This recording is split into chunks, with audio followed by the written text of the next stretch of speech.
Good evening, everyone. It's Sunday, 2nd of August. It's just gone 8 o'clock. Apologies for the slight delay. All shall be revealed later. Don't worry, it's nothing to get excited about. Just me and Benjamin here today. How are you, sir? I'm very well, thank you. Yeah, been up to much this week? You might have gathered from my posts in the group that I've been tampering with the EX5 this week. I'm pretty impressed with that. Yeah. I've got a little idea that I'm gonna go. This is my idea that it'll probably never come off, but I like the sound of it. I'm gonna go through each piece of gear and make a little video about it, and like maybe get to grips with it a bit more than I was before during the video. Yeah. So kind of like a deep dive, like for the first time. Sounds filmed. good. So it could work out absolutely disastrous, but you know, still give it a go. What about yourself? Oh, mate, I've been sweating my little tinnies what's been off. going on? So I've finally got my second stand in that came through from Germany at lightning quick speed, and so I spent the week assembling that, and I took the chance to kind of rejig that one as well. So I've now got all my little TX, QX, RX modules in there, and that's like a Yamaha thing apart from the Fusion at the bottom, but everything else in there is Yamaha. And then everything else is over here now, so all my samplers are over there, my modelling stuff, and yeah, it's just nice to actually have it all in proper things, and it looks good, and it, you know, I've just got to connect things. And then I realised I need a new MIDI interface, because I've just, you know, now I've put everything up and got to wire it in. I started running out of physical MIDI ports, so yeah, that's on its way from Germany as well. So that's me, and I've been on holiday this week. Well, I say on holiday, I've been off work, so I've been doing a bit of this. Oh, I can hear something beeping in the background. I wonder, is that no? I wonder what that was. Oh, it's because Ben seems to have frozen. So apologies for that, viewers. We might get him back. Let's see. Off to a cracking start. Well, let's wait and see if he pops back in. We might have to give him a call back. Hopefully that won't be the case. Anyway, so let's bring him off. This. Oh, hang on, he's back. He's back. Are you back?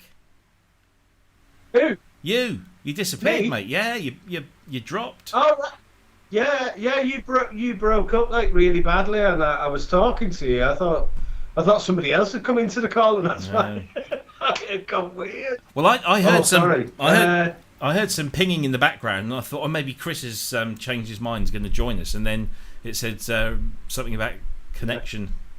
So anyway, never mind. Oh no. We're all back. We're all back in the room. Whilst let's say hello to everyone in the chat room. So we've got our regulars. We've got Native VS. We've got Wagyu, Sasquatch, JX3D, JP Page 2. ASIO heads here in the room as well. So spread the word and tell everyone you're here. Can you see I've got a new pop shield as well? Look at that. I've finally got a proper pop shield, because when I do my voiceover stuff, I tend to come in like this, you see, and the old, these things don't always cut the mustard. So I thought, you know what? I thought you might have had a pair of the Mrs. Tights over a coat hanger. That used to be the old technique, didn't it? I have often thought, because I'm all about saving a bit of money, and like my vocal booth, I have a vocal booth. Shall I show you my vocal booth? Let me show you my vocal booth. Yeah. This cost the grand total of Sweet FA. So this is my vocal booth. Cardboard box, gaffer tape. It's probably okay for me, like, but this is like cushion filling, and it's split pins that have attached it to the cardboard. And I've got that, so I place my. I usually use a blue one of these. One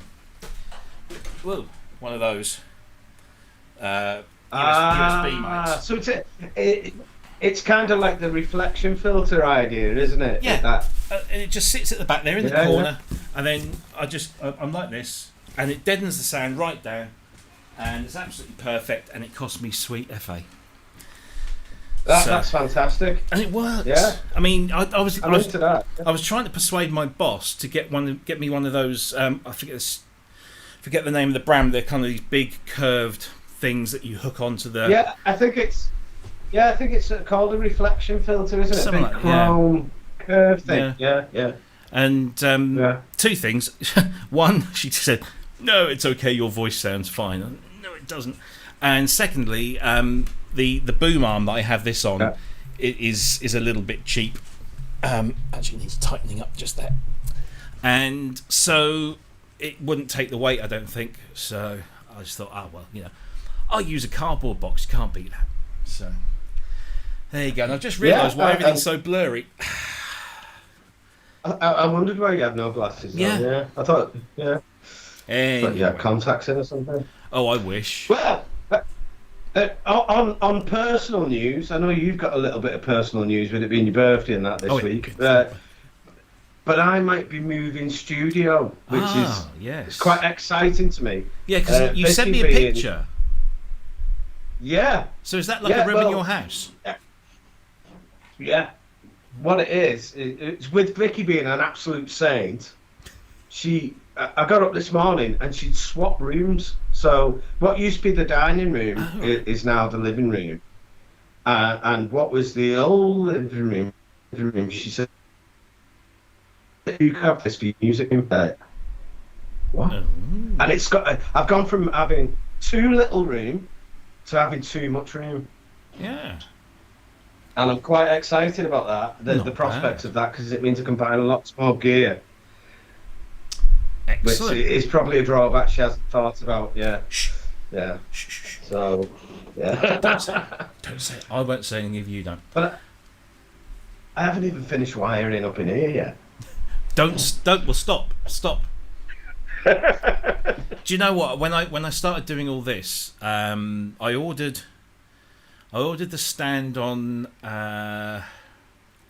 Tuesday. Turned up on Friday, which I think from Germany. Wow, that's brilliant. You know, you order it Tuesday afternoon, and it's with me like first thing Friday morning. So it all comes in, and I thought, okay, I'd already kind of cleared things out and dismantled stuff and made space, put it all up, and then I thought, you know what? Whilst I've got all this apart, I might as well do it properly. So I literally unplugged everything and have been wiring it all back in. But this time I've been doing it, tidally and cable ties and all sorts of stuff. So it's. I think once you start something like that, I think it's hard to leave half of it the way it was. Yeah. Because it just gets so confusing. Sometimes it's easier just to start again. And because I moved some things from this rack over to the new one, and so that's going to have that ESI MIDI interface that's going to control all of that. And my Yamaha is still under there controlling, because it's just got about enough ports on it. So some of the stuff had to move and had to be disconnected. So do you know what? I've got halfway there. I might as well do the whole thing. And then you start regretting it when you have to wire it all back in together again. But it's all good fun. In new gear news, just said. Oh, go on. Oh, sorry. No. Go ahead. Sasquatch has just said there's no such thing as a completely wired studio. No, this is probably true. This is very true. I always strive to have. On a number of occasions, I've strived to have everything that I own connected, so that I can sit here and turn it on and play it, record it, whatever. And I don't think I will even this time, because there'll be things that are left out for whatever reason. Like, I'm not going to put the Z8 on. It sits there, it looks pretty, but I never use it. So, we'll just. I don't suppose with the Fairlight you've got need really. Well, what shall I use? The Fairlight's kind of only half work. I mean, it works, but I need to use a different screen and stuff, because I haven't got the original at the moment. But I actually pulled one of the disk drives to put into that empty slot. This is an original. Let me get this. This is an original 8-inch floppy drive from a Fairlight. Wow, that is humongous. And it's even still got. Yeah. I'll try not to rest up my shirt because I'll probably get grease on my shirt. So when you open it up, good chunk. Wow. Protective sleeve. Yeah. Well, I'm gone. That's not the size of the drive that used to be in the emulator. That's bigger than that, isn't it? Yeah. The emulator was 5 1/4, and these are 8-inch. So I've never seen one that size before. that's the size. It's as big as your head. Wow. Yeah. I didn't know whether you, because we've never met in person, I didn't know if you were really small or not. But yeah. I'm short, but I'm wide. Yeah, that's a really big drive. So yes, they're very big. The emulators were 5 1/4, and these were 8. I've got tons and tons of discs downstairs that I need to read. I didn't know that. So yeah. Anyway, but new gear news. Got myself a new toy. Yeah. Oh. And that now is bloody brilliant. I have to say, I know lots of people have got them and have said as much. That's the most fun I've had out of Synthesizer for a very long time. There's really, not really many good. shows that go from a Fairlight to that. Yeah, Fairlight to one of those. It's just brilliant.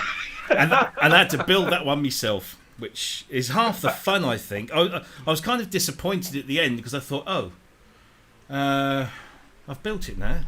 All right, so I can use it, but I kind of enjoyed the building part. So I was like, do they do any more? Yeah. They don't do any more like this at the moment. So maybe that'll be the next thing I was What about the MS-20? We could have a go at that. Oh, the MS-20 kit. Do they still sell those? Yeah. I don't know. I don't think you get one, to be honest. But I didn't think they were cheap. and if you got one, it'd be second hand and built. So it's probably a bad idea. Yeah, indeed.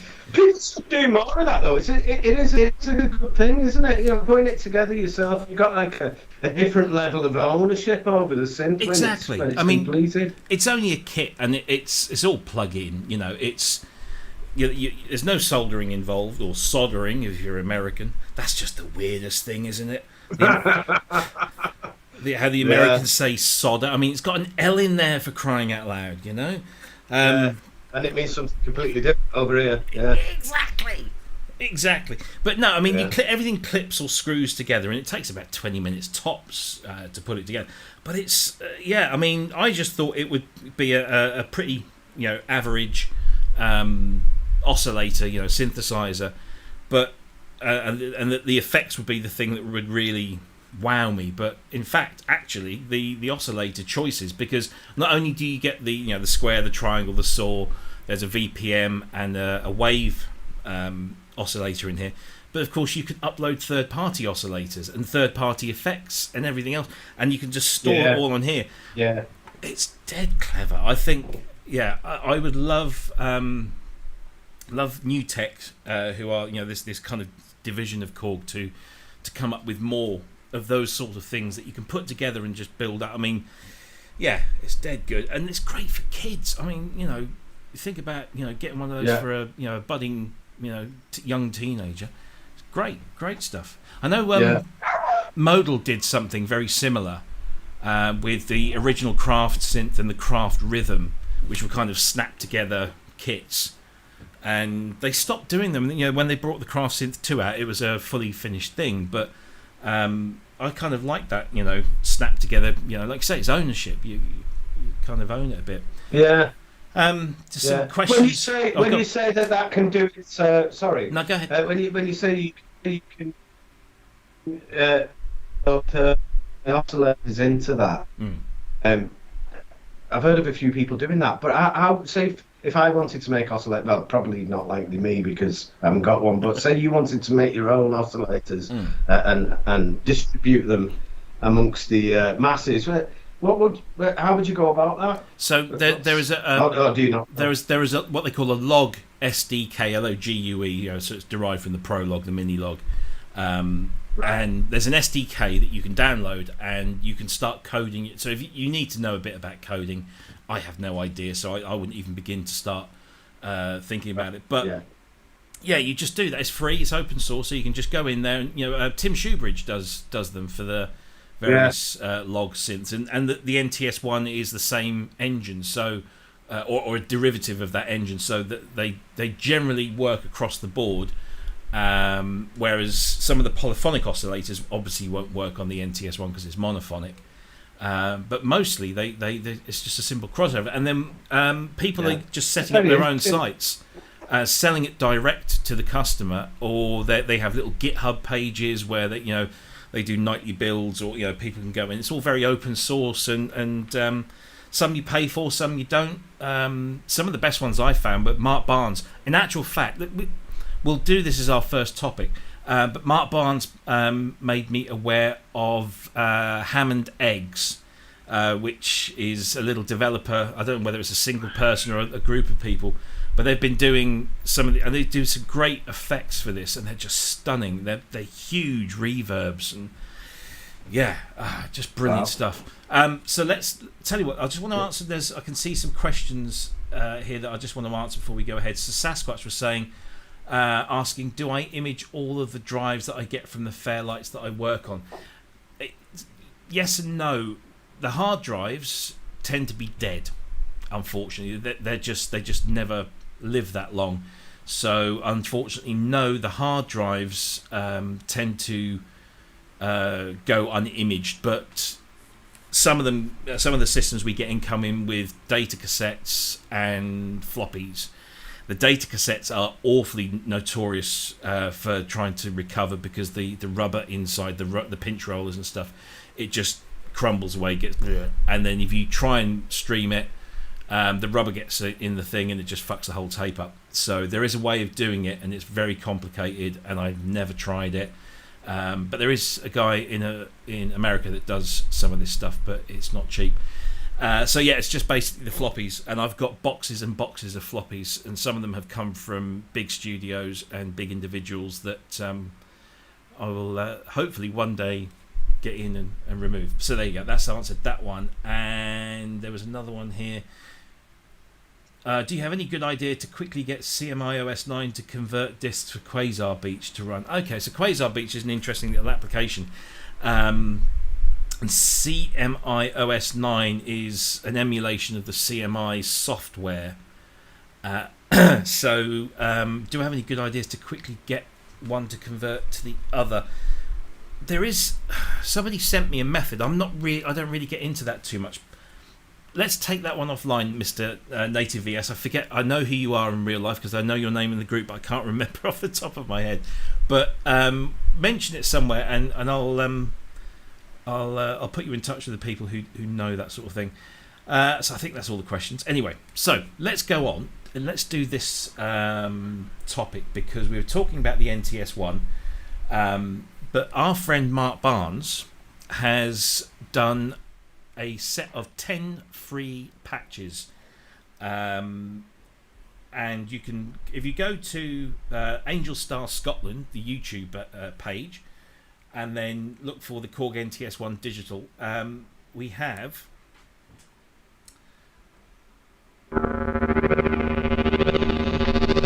these rather amazing sounds.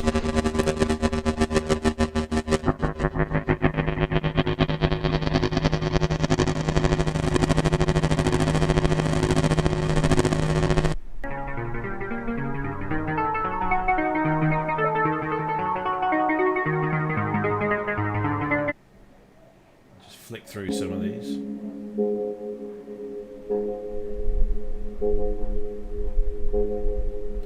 But anyway, Marc's done these 10 really great free sounds for the NTS1, which I imagine if you could upload those onto the mini log or the prologue as well. But if you use there's an editor that you can get for the NTS1 that's made by Momo, I think it is, who's done a lot of stuff for the boutique synths, little VST and audio unit control panels.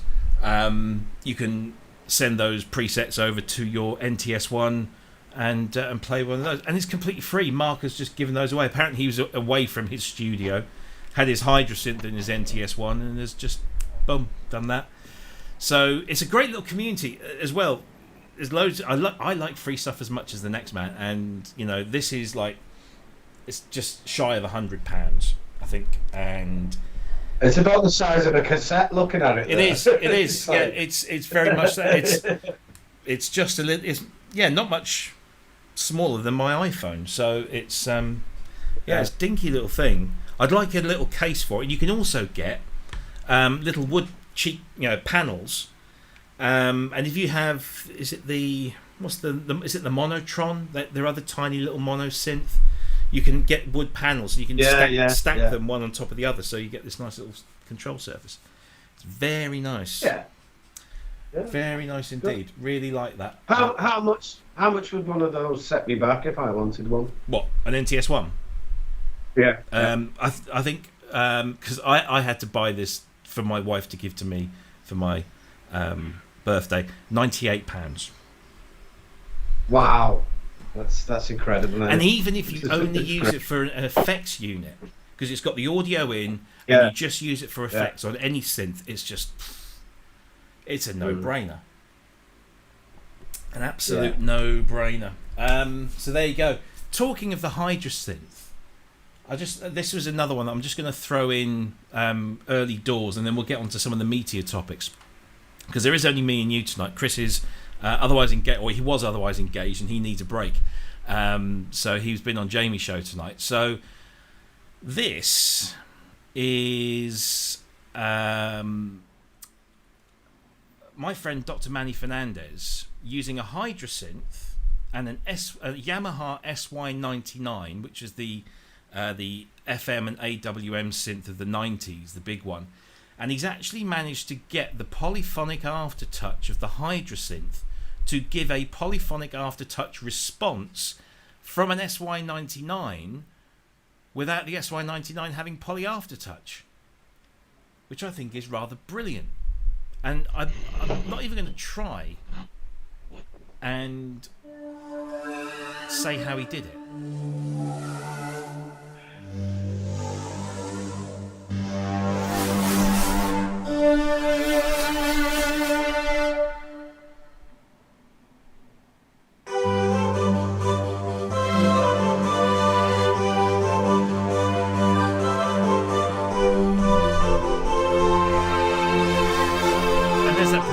Touch.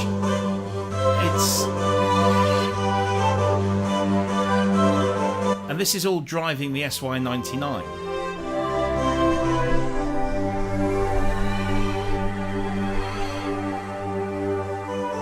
Which I just think that's brilliant. I mean, I would have never thought to have done that. It just wouldn't have crossed my mind. Well, it might have crossed my mind. I wondered, could I do it? And then I read the manual, and the SY, it would say the SY99 doesn't support poly aftertouch, and that would be it. I'd put the manual down. I'd never look at it again.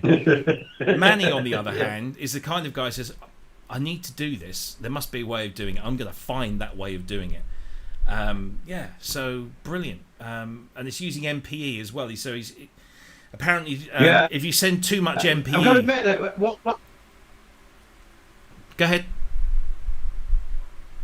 Oh, you stopped again. I was just going to say, like, what? I know, you keep breaking up here, but I wouldn't have thought of the idea. But once you'd mentioned it, I thought, yeah, of course, you should be able to do that. But it's the idea, isn't it? It's having that foresight, that vision. So what Manny says is that he loves the playability and the poly aftertouch of the Hydrasynth, and the SY99 has this thing called multi-mode, which supports 16 parts on 16 channels, and he set the Hydrasynth to transmit in MPE mode, and then he made a multi on the SY99 with the same FM patch in all 16 slots, and it worked. It did that. I mean, there's no real jiggery pokery. It's just knowing which settings to turn on or off. But he's done another video where he mentions that because he's got the Hydrasynth in MPE mode, the amount of data and the rate of data that's coming out of it in MPE mode can make the SY99 become a little bit bleh, because it's just like being bombarded with stuff and it's not quite sure what to do with it all. But yeah, I mean, it's just dead clever. I mean, if anybody knows the SY99, it's him, and he's just taken a modern day tool and come up with something really cool. Great. So there you go, Hydrasynth. Workarounds. Yeah. Hydrasynth is really the synth of du jour, isn't it? It's everyone's finding amazing things to do with it, which I think... definitely the synth of 2020. Yeah, definitely. Indeed. Well, let's go to some meatier topics. He says with a chuckle, Arturia have launched wooden legs. I had to chuckle when I got this email. The perfect companion for the most comprehensive controller piano on the market, the wooden legs. And that's actually what they're called, because he's got capital letters to it. It's the wooden legs. Offer a professional ergonomic solution for studio and stage. It's as reliable as it is stylish. €200 for a set of 4 wooden legs with tensioners, I guess, and they I don't know what the it's just it screws into the base of the keyboard. But most companies would not make a big song and dance about wooden legs. Arturia, on the other hand, seem to be making a song and dance about a lot of things at the moment. And there you go. Yeah. 4 wooden legs. Well, it's weird because I saw this and I thought, oh, yeah, I've got to post this into the group just as a bit of a piss take kind of thing. And then you messaged me about it as well. So it obviously cost me, but they're all getting excited about a set of wooden legs, I don't know. It's odd, but if you've got what is it? It goes with the Keylab 88 Mark II. If you've got one of those, you've always wanted a decent stand for it, and you don't want to put it on anything else. Then, I suppose this is perfect for you. What would have been more impressive is if they had said, "We have launched a range of wooden legs for all of our controllers." And then you're going, okay, yeah, so it's a range, but it's just like this is for one controller, which I imagine is not, I don't know if it's the biggest controller they sell. I'm sure that they would probably sell more of the smaller ones. And it is a nice controller. Yeah. It's a very nice controller. Yeah. But, there you go, wooden legs. However, Arturia are on a bit of a roll at the moment because they're celebrating 20 years in the business. And there's a big sale with a pair of wooden legs. Yeah, so here you go, 20 years, wooden legs. Used to get a Seiko watch, didn't you, and a £50 gift token or something. They've dropped the price, or half price, I think, on all individual instruments from the V collection. So if you want to pick up say the CMI-V or the DX7V or whatever, you can now get those at half price, which is pretty nice. But there's also this, which really tempted me, and then I can't find it anywhere because they only made 1,000. This is the Sound Explorers collection, and it's a nice box, and inside that box is pictures that haven't loaded. Inside that box is one of these, is a 250 gigabyte SSD drive. I'm assuming it's SSD. It just says hard drive, but I'm assuming that must be SSD. Maybe not, I don't know. But it contains everything that Arturia currently sell in terms of software. So you get the V Collection 7, you get the FX Collection, you get the Pigment Synth, you get 40 of the best-selling preset packs. So it's just like an everything drive, a bit like I was going to say Complete 12 or whatever. Which, maybe they should just do more of that because... I think V Collection is a really great collection of synths. I've not really tried any of the effects because I have plenty of those as it is, but the synths are really kind of quite nice, and to have it all on one drive would, because weren't you talking recently about moving your V Collection or something over to another drive? It was It was actually Rolling Cloud that I was trying to get. That's it, yeah.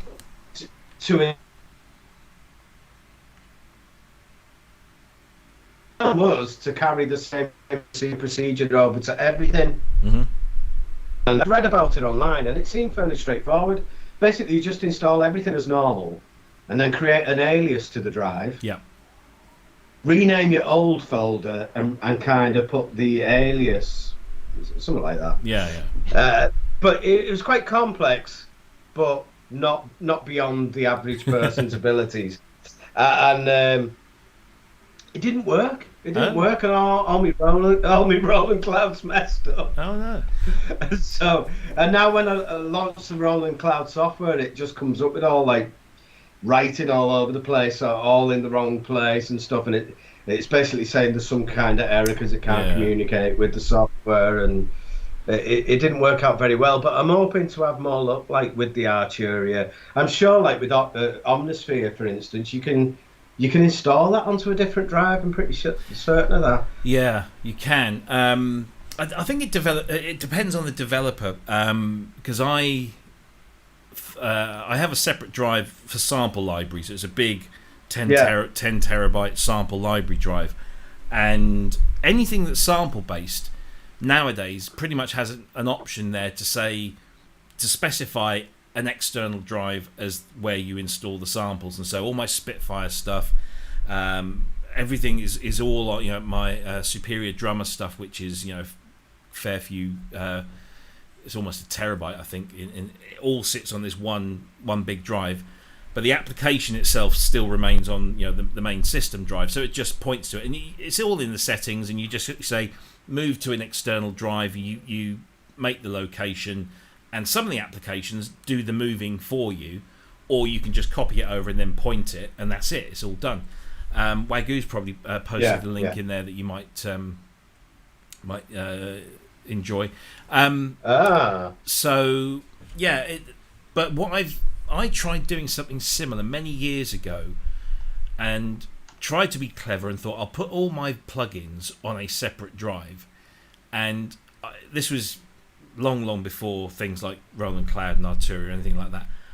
And I did it, and some worked and some didn't, because sometimes the installer kind of sets a rule, you know, a path, and it has to be that path or nothing, and it just it just wouldn't work. And I encountered so many problems, so I kind of made the decision that from that moment onwards, if it was a plugin and it didn't have a sample library attached to it, so it was just, you know, a piece of software doing whatever, then that would I just resign myself to that residing on the system drive. But wherever there was a sample library involved, which let's face it, sample libraries take up way more space than, you know, a soft synth or something like that. You know, if you can relocate it, do that. And I've used the alias thing before, and nowadays most applications like UVI Falcon, you know, you can set hundreds of locations. It doesn't, you know, it's like an infinite number of locations. You just put in the path, and it will go there and index that, and then once it's indexed, it just automatically goes there. And the same with Logic. You know, Logic, you can move everything to an external drive. So it should be something that you should have an option to do. But, you know, anything that relieves the main system drive from having to do too much, I suppose. But yeah, I just wanted to basically have exactly the same setup on my laptop and on this. You know, that's how I wanted to do it. Yeah, which is. And I bought all sorts of stuff, so, you know, it's not like I'm trying to rip anybody off. It's no convenience. Yeah, and I think that's a lot of the time. That's it. It's just the convenience of being able to point. I mean, I bought a NAS drive, and I thought, I could use that as a central repository, and then, you know, wherever I am, whether I'm at my desk or got my laptop and I'm the other side of the house, I can use that as, you know, like a central repository for all my music stuff. But a lot of this stuff doesn't even like using a NAS, let alone an external drive. A NAS, it introduces a whole bunch of other stuff, so that just carries all the all my MP3s and audio files that I can then stream around the house. Yes, anyway, there you go. Arturia, Sound Explorers collection. Now, apparently they've only made 1,000 of these, and I clicked on the Find a Dealer, and I found my local dealer, and they've sold out. So there's 1,000 of these globally. Wow. So I think it's about €529 or something like that, or 500 and something pounds, which all in all is not a bad price when you think about what you'd pay for all of that individually. And it comes on this nice little collection. So, but anyway, there you go. Arturia Sound Explorer collection out now, along with Wooden Legs. Okay, elephant in the room time. Now, did we talk about the Behringer 2500 modules last week when we had Mick on? I don't think we did. No.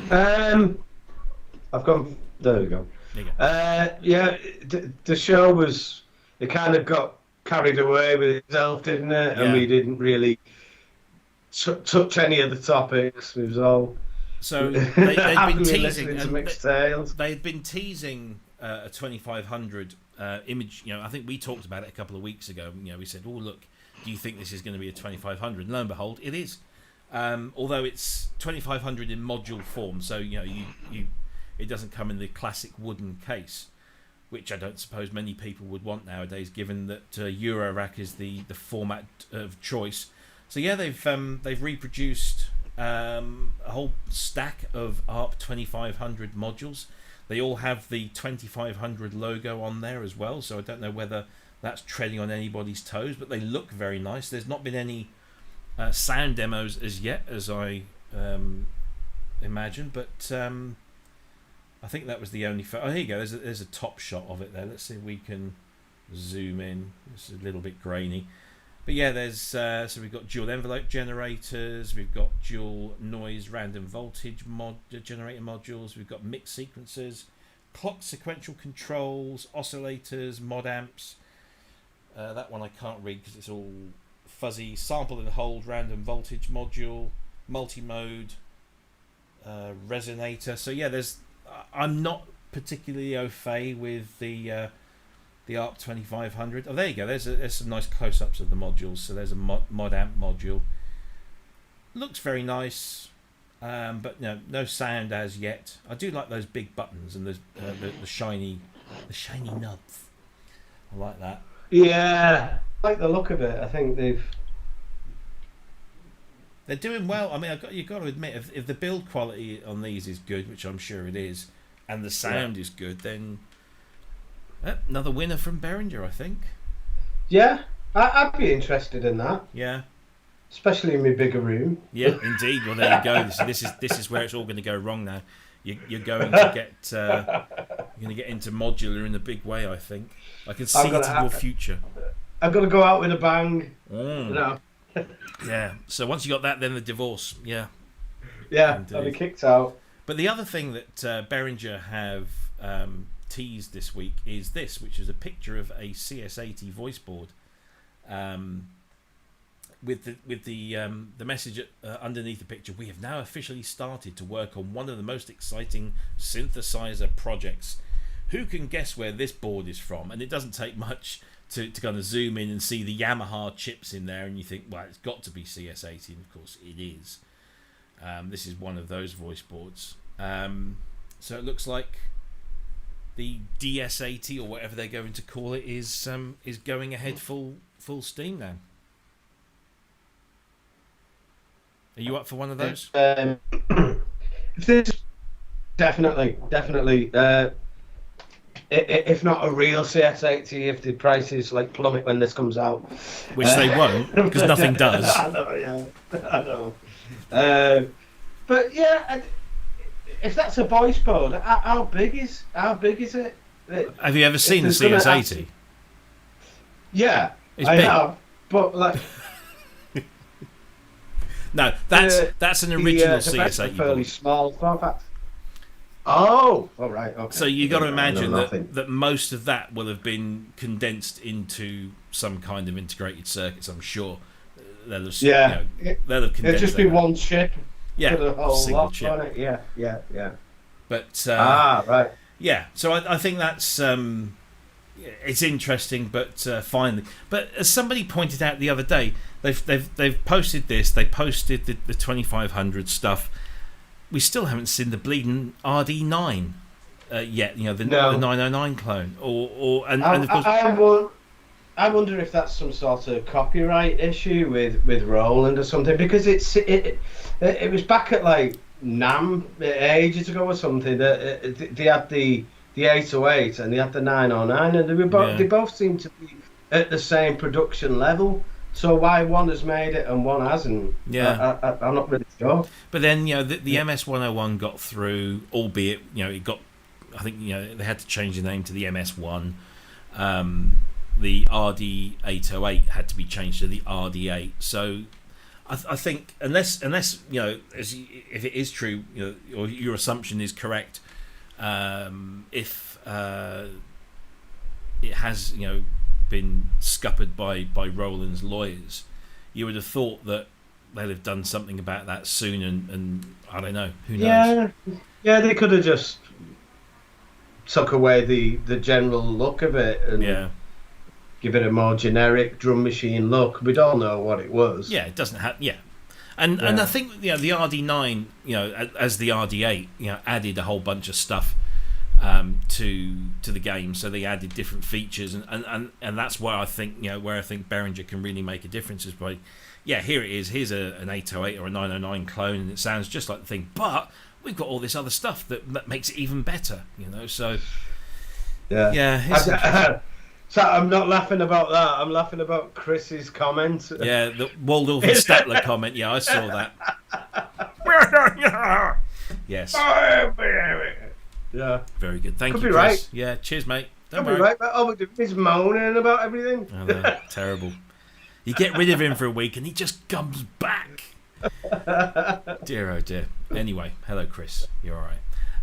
So there you go. Behringer, kind of ramping things up a little bit. I don't know whether that's because it kind of all quietened down. They went quiet, but that's, I think, because they were doing something almost every day. Something different was happening. So what about you, Robbie? What about you? Would you have one of these? Because I know you're not a. He's frozen again. This is the classic. Sorry, mate. You're. I don't know whether it's you or me, but this you're kind of pausing. So if I'm not responding when you think I should, it's all right. It's okay. So would I have a CS80? I don't know if you got that. Would I have one of these? Yeah. Would you have a DS80? Yeah. I'm sort of tempted by the prospect of it. I would obviously have to see it and hear it, and I'm not. I wouldn't say I'm not an analog fan. He says surrounded by pretty much every digital synth that was ever made. But I do like. I'm a polyphonic man, and I do like analog. So analog monophonically is, it's good for some things, but I couldn't sit at it and noodle all day like I do with this stuff, where I can just turn it on and do lots of different things. An analog polysynth does interest me, and I've often thought, if I can afford one. I mean, a Moog one doesn't tick, it's big, it's expensive, it's heavy, and I haven't got any space. But if something like this, or the UBXA, or something like this comes along, it's a proper 8 or 16 voice analog, then I'll be interested. But I might actually be more interested in the UBXA than the DS80. And we're giving them these names. These are the names that have been bandied around. But because the CS80 is as amazing as it is, I think it's amazing because it's a CS80, not because it's a clone of a CS80. Because we had the Deckard's Dream, or Deckard's Dream, or however we need to pronounce it, and lots of people got very funky about that and got really cool. This is a great thing, but it was very expensive. And once it got released, everybody just kind of went quiet about it. And I just think a CS80 has an appeal. It's like the Fairlight. Okay, but here we go. He's brought the Fairlight in again. Everybody take a drink. But why would you want to buy a Fairlight today, or a Fairlight clone in 2020, when you can do amazing sampling stuff with, say, UVI Falcon, and I'm using that as a reference because I know it. UVI Falcon as a sampling tool is way better than a Fairlight in terms of all the different things and amazing things you can do with it, and it's a few £100. If you want to buy one of them, it's a lot of money, and so why would you? And the CS80 has a lot of that character and kudos because it is a CS80, because it is that machine with those components, with those sounds, with those controllers. And I don't know, everybody goes on about the CS80 being the Vangelis synth, and everybody, as soon as they get one, they're looking for those Blade Runner sounds. I haven't heard many people take a CS80 and do some amazing things with it, apart from people like Dave Spears, who does some incredible stuff. I don't know, but how about you? I think like your point about the Fairlight point, just going back to that, it for me, it's cute. It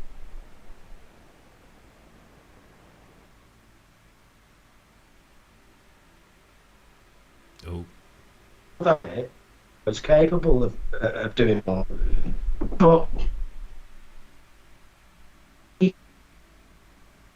I want to see what the time. I mean, it might cost me like 10 grand to do that now. Yeah.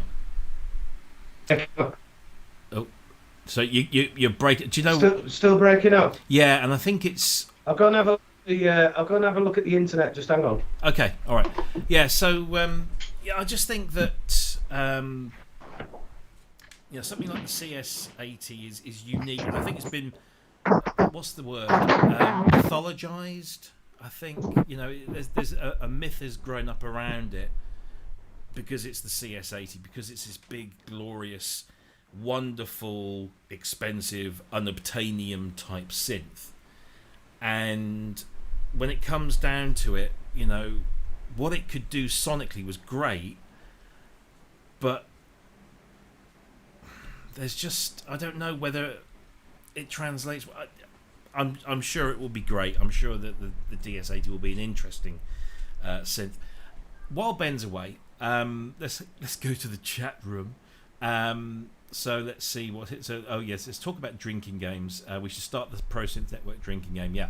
You'd all be you'd be pissed out of your heads by the time we get to the end of the show. I talk about the Fairlight. I refer to the Fairlight because it's what I know. You see, that's why it's my point of reference. Exactly. Inky says if we choose the Fairlight, we'll be drunk every week, which is very true.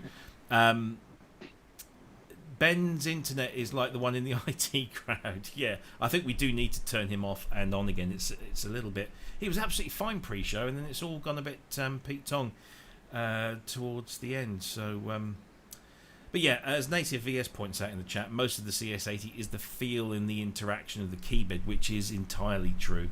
And as he says, the CS50 technically sounds the same, but the feeling and the playability makes the CS80 an amazing synth, and that's very, very true. And a lot of that can be said for a number of synths, where it's the playability, the feel, the aftertouch, the controllers.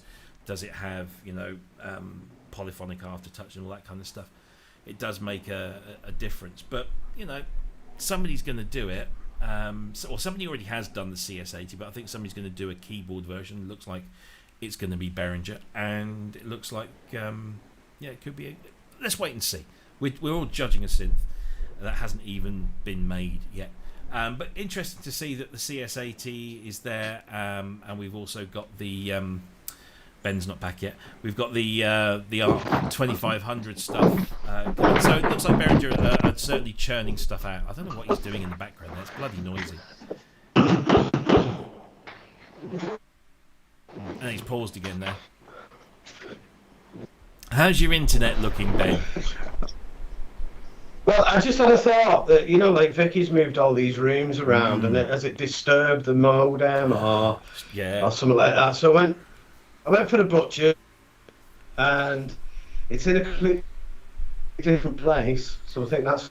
Do you think we should maybe disconnect your call and try reconnecting?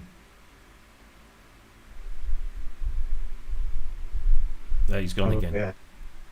Should we do that? Should we hang up that call and bring you back in? See, he's gone again. So I'm going to do that.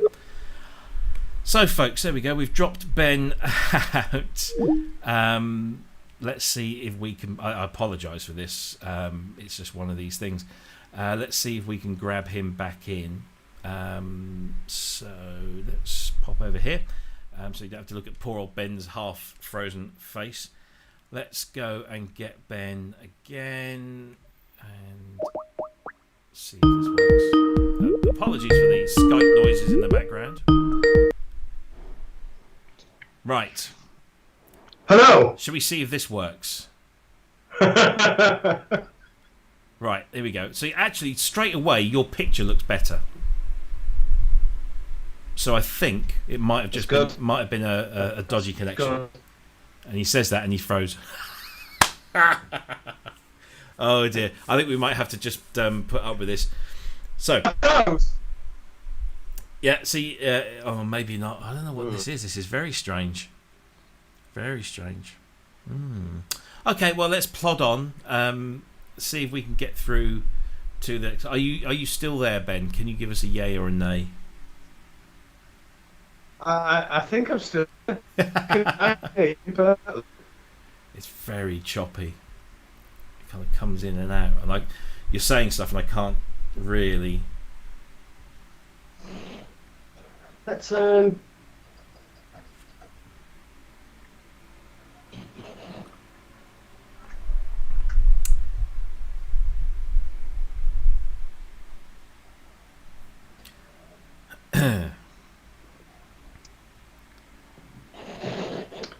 Right, should we try again? Let's go. Yes. Okay. Right. Okay. Let's see if we can rescue this somehow. Right. Let's do another topic. So we've done that one. What's this? Oh yeah, we'll come to that one in a minute. Let's do this one. Sad news. Unfortunately, don't worry. Nobody died, thankfully, this week. Well, certainly nobody of real note that I know of. I apologise if somebody has died of real note, but I'm not aware of it. Anyway, dig myself out of that hole. This is the sad news that for us here in the UK, anyway, SynthFest has been, they say postponed. It's cancelled, basically. The 2020 show is cancelled. So I was wondering if this would happen. They left it as long as they could, but unfortunately... It's not happened now. Cryss, hang on a minute. Cryss is trying to step in here. Let's just bring Cryss into the call. Hello, Cryss. How are you? Hello. Did we get Ben back on? Sorry? Did you get Ben back on? Yeah, Ben's here. So let's see. Let's go to a three-head. Let's see. We've got all the. Look at that. The gang's back. The whole gang is back in. Can you hear us, Cryss? Yes, I can hear you. Fantastic. Okay, so yeah, it looks like I'm not sure. Ben's frozen completely again now, so it's all looking a little bit scary for him. How are you anyway? Oh, okay, good. I think I just got the sound sorted here. All right. Yeah, it might take me a second here to get things readjusted. No, sure, that's fine. Saves me having to talk to myself. Anyway, while you're doing that, let's go back to the news topic. So the topic is that SynthFest UK 2020 has been cancelled because of the COVID-19 pandemic. They couldn't get anything sorted in time in terms of putting on the show, and the restrictions all being still in place, and this kind of thought of a second wave is seemingly still very much a possibility. So yeah, that's the big premiere synth show cancelled for this year, but hopefully October 2021 we'll see them come back in. I don't really know if you have an opinion on this, Cryss, because it's a British show, but I guess the same sort of thing is happening all over the world, isn't it? Yeah. Hold on a second here. Okay, I think I got things settled here. Cool. This was SynthFest? Is that what was cancelled? Yeah, SynthFest UK, which is like the big synthesizer meet. It's kind of like our super booth. Well, I mean, even if it's over there, I mean, we all miss out unless they're going to, go to an online thing, because, I mean, isn't that what we look forward to every year? We go through the cycle of shows, Winter NAMM. Yeah. Super Booth and SynthFest and all these where we get to check out gear or hear it or, see all sorts of stuff demoed. So we all kind of lose out when stuff gets canceled. But of course, the circumstances, with COVID, it's the right move right now. Yeah, absolutely. It's a shame. I mean, I was holding out for it because it's the one that I go to. I've only missed one, and it's a great show. And I always get to meet loads of old friends. Excuse me. Excuse me. Loads of old friends, but also every year I come away with new friends and a cough. This is something really. This week we're having one of those weeks. So I'm disappointed, but I'm not at all surprised. So unfortunately, there you go. But that's the unfortunate news that SynthFest has gone this year. It's bitten the dust, and I guess that's pretty much anything out of. I mean, I don't even know if NAMM will go ahead in January, because the way that things are looking, not only globally but also in America as well. I just can't see it being viable for a year or two. Yeah. It's going to be tough unless a vaccine comes out, but I kind of would doubt that it would come out before then, or at least before the time you would need to plan it. Yeah, so exactly. Yeah, that doesn't seem likely. And unfortunately, now Winter NAMM is one of the really good ones. I mean, it always seems, I don't know how it is, from your perspective, it always seems like Winter NAMM's a little bit better than Summer NAMM. Yeah. I think that's because is Summer NAMM still held in Nashville?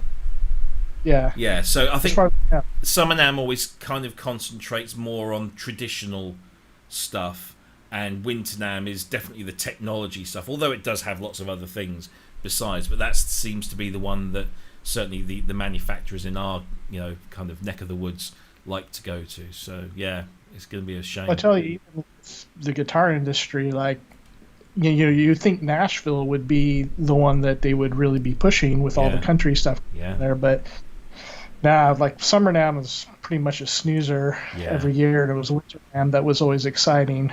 Yeah, Wagyu says it's quite blunt. Summer NAMM is always crap, and it's kind of true. And you just think, is there a real reason for having a Summer NAMM? Because Winter NAMM is so big. Would it be just better to maybe invest everything into one big show, maybe extend it? Because it always seems to be that when people go there, they never get to see everything because there's just not enough time to physically move around everything. So I don't know. And I guess we kind of forget about why it was started even. Yeah. It's for manufacturers and buyers to make connections and do that. And then that stuff still happens with either one, and perhaps for that reason it's good to have both of them. But I think what it has evolved to is being this kind of platform to announce new gear. There's not a lot of people doing that. Seems like a lot of the synth manufacturers are releasing them in different times of the year, or along with other festivals like Super Booth. Yeah, it does seem it seems like everything's kind of changing, and I guess it's just the way things are in the world now. It used to be that everything was announced at Winter NAMM. That was it. That was the one date every manufacturer strove to hit. Then we started getting Super Booth or SynthFest, and I think Super Booth is kind of taken over from Music Messe, which was the big one over here in Europe. SynthFest really isn't a trade show; it's an enthusiast show. In fact, so much so that the main floor of SynthFest in the main auditorium there is mostly small manufacturers. So it's either it's the likes of Modal, it's all the small guy, IK Multimedia, Analog Solutions. They're the main event. Roland, Arturia, Korg, Yamaha, they're all downstairs in their obviously slightly more expensive private rooms that don't have to worry about the noise, but they're not the main event, which is why I really like SynthFest, because you go there to meet the small guy that's producing little boxes like that, and it's much nicer. Yeah, I mean, I've been to Winter NAMM a number of times, and one of the favorite places to go was downstairs in the Anaheim Convention Center. It'd be where you had all the small manufacturers, particularly a bunch of little pedal manufacturers and things like. and that was always a really fun place to go to see, the boutique makers, boutique effects and whatnot, down there, and actually get to play some stuff that, I mean, at that point, like, mostly when I went was probably the last half of the 90s up into about 2003. And I've been again since then, but not very often. Yeah. But, where stores wouldn't carry these kind of rare, little guy builds stuff in his house, in his garage type stuff, you could always go there and try them and hear that stuff. Yeah. Have you ever made it out to NAMM? I still harbour an ambition. For a number of years, I've tried to haul myself around and get somebody to pay for me to go. And then in 2012, I start working for the company that I work for at the moment, for my day job. And their head office at the time was in Irvine.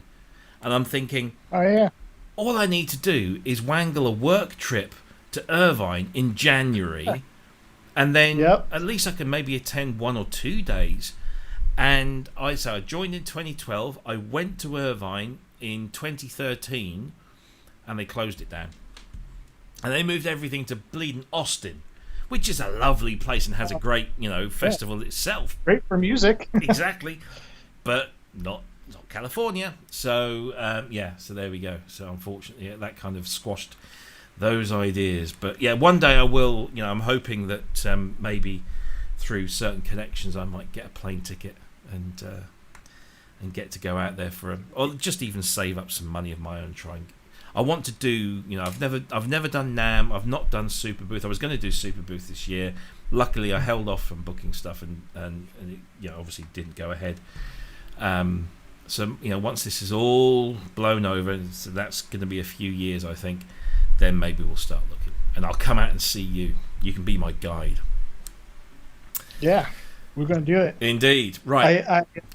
Last time I went, I took my wife. Oh, right. And I said, just prepare yourself. Like, out of every 100 people, 96 of them will be men in their 50s with short hair and long hair in the back, kind of balding, and they're all wearing black. And that's basically the only type of people you see walking around. This is true. And then we got there, she thought, I thought you were just joking. It's like, no, this is the reality of the music industry. Yeah, it's very true. It's very true. Right, okay, so that's SynthFest 2020 in the bin. Let's do this one because you actually mentioned this as a topic for last week. We didn't actually get round to it. Such was our fun with Mick McNeil. This is the ATOM SQ from Presonus, which is this hybrid MIDI keyboard and pad performance and production controller. Oh, he says that all in one breath. Which looks a really nice little neat unit, and from what I can gather, it's not just for Studio One, but is compatible with Ableton Live. It has Ableton Live integration. What made you what pricked your ears when you saw this one then? Oh, this is something that Ben showed to us, and so unfortunately he was the one that was really into it. So I think for myself, like I'm still sorely lacking in my understanding and use of the Synthesizer morph, so I better stick to that. But this does look like a cool little box. Yeah. So I'm just seeing Ben wittering away in the chat room. Just have you tried turning things off and on again, Ben? Because if you have, I'll try and get you back in on the thing. But anyway, yes. Somebody in the chat room says they're now lacking the eye candy, but doing okay. Oh, that's hard. I think we have a troll now. Then you did your Waldorf and Statler comment, so yeah. Everyone's trying to get a dig in here. No, I actually quite like the look of this. Oh, he says. It's a kind of a neat little control. I don't know what this strip in the middle does. Is that? He says I haven't really investigated this properly, but it just kind of looks like it's an interesting set of controllers with this little built-in screen, and has live integration, which is nice, and it looks like a useful thing.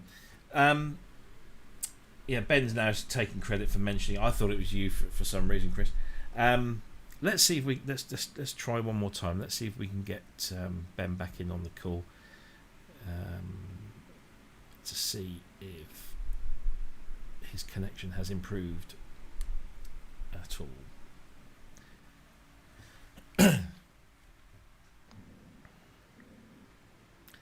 Doesn't look like it's connecting. Oh well. No. I don't think this is going to work. It's restarting now. Okay. All right. Well, we'll give him a minute or so. Okie doke. And so, yeah. Let's get back to this. So the Atom SQ. It does look nice. Sasquatch says this is just a cross between a beat step and an MPC. Yeah, I suppose. You know, was it this box that had the integration with one of the DAWs? Yeah, it's got Ableton Live integration built in. So you can launch clips and scenes during performances, select devices, edit parameters, navigate tracks and scenes, control each track's volume, panning, send levels, do all the drum programming. So it looks like a really kind of capable little thing, and it looks nicely designed and nicely built. But so this really isn't my thing, so I haven't really kind of gone to town on it. Everything seems to be going for hyper colourful buttons as well nowadays. Which is I actually like that. I'm not. Yeah. It's pretty. You know, I mean, everybody's workflow and what they want to look at is different. So, of course, when Logic went from 9 to 10, a lot of people complained about it, but I thought it was great. I was like, here's an environment that I want to look at for a long time, rather than something that looks like Pro Tools. True. Yeah. You know, not saying anything about the capability, because obviously any of these DAWs you can make great music with, but you know, for yourself personally, what do you want to stare at and what do you want to look at? And I kind of like that. This Presonus looks really nice, but yeah, again, it seems to be more set up with Ableton Live. So would I have to go in and figure out how to do that to make it work with Logic, perhaps? Yeah, I don't think. I mean, it says here there's also deep integration with Studio One stuff as well, which you naturally expect. I was kind of surprised that it had, that they were making a big thing about it working with Live, given that they have a DAW solution of their own. But I guess you're just broadening your market, I guess. It looks nice. The price of this, let's see. Again, really failing to do my research. Oh, it's one of those websites, is it? Okay, let's go to Thomann and find out what's going on in terms of the price. I do like to have that screen there. It very much reminds me of the Hydrasynth, yes, where you have configurable buttons. It just shows up and changes that. That's a really smart thing. And for a small studio, I mean, maybe guys like us that have more of a studio setup. I mean, this is not a professional studio setup, but I've been doing stuff for a long time. I've got lots of gear. Same with you. That probably, this doesn't really fit our box, but for somebody who is just starting out with Studio One or Ableton Live, this would be a great way to have a little more control of your DAW with a physical controller. Yeah, no, I agree. It's it looks neat, and actually, it's 222 of your English pounds, and that's about a third of what I thought that might cost. I thought that was going to be a lot more expensive than that. So that's not bad. I mean, £222. We're probably looking back 275, 300 US, somewhere in there. Yeah. So it looks like we got Beauty joining the brains now. Oh, is he back? Yeah. Moves and all. I'm here. Yeah, it was my idea, that one, but now that I come to think of it, it's probably not that good, is it? Really, it's. he bangs on about taking all the credit for this one, and then he eventually comes back on and says, "Oh, I don't like that." Welcome back, Ben. I thought you'd be able to use it with everything. I quite like the way. I thought it was a bit like a Keystep Pro kind of thing, but it's DAW specific, really, isn't it? Well, yeah, it works on. Seems to be that way. I'm just trying to get the website's not really working for me at the moment. I was just trying to look around the back of it and see what connections it's got. But yeah, I think you're right when you say it kind of had the illusion that it might be something like the Keystep, but it's not. I don't think. Yeah, I think. Well, I think that they could probably do that in some sort of firmware upgrade, maybe. True. It only needs a USB connection, and the software drives everything else, doesn't it? Yeah. The idea of it's really good. It's just a bit disappointing that it's primarily seems to be an Ableton Live product and a Studio One thing. Absolutely. Indeed. You know what should happen? I mean, I brought this up, but with the SIEL, that's something that they should probably explore, because they've got this real general MIDI pad on here, which you have to go and manually set up. But if they either made templates for this pad, or made these pads already pre-configured for all the major DAWs, Pro Tools, Logic, and Studio One, and Cubase, and all that. Yeah, that would be a really clever idea, and I'm kind of surprised they haven't done that yet. So that's a really good point, because I'm always loath to go out and buy a specific dedicated controller for a piece of software, because that software invariably will, within a year or two, be out of date. Will the hardware that I've bought for the latest version of that software be compatible with it in a year or two? Not only does the software get upgraded, but the operating systems do too.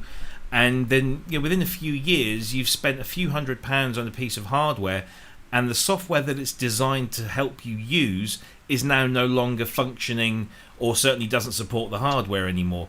And I've got examples of that all around my studio. I've got my propeller head balance audio unit here, which was great with Reason a few years ago. Now it's just kind of superfluous, and they don't support it anymore.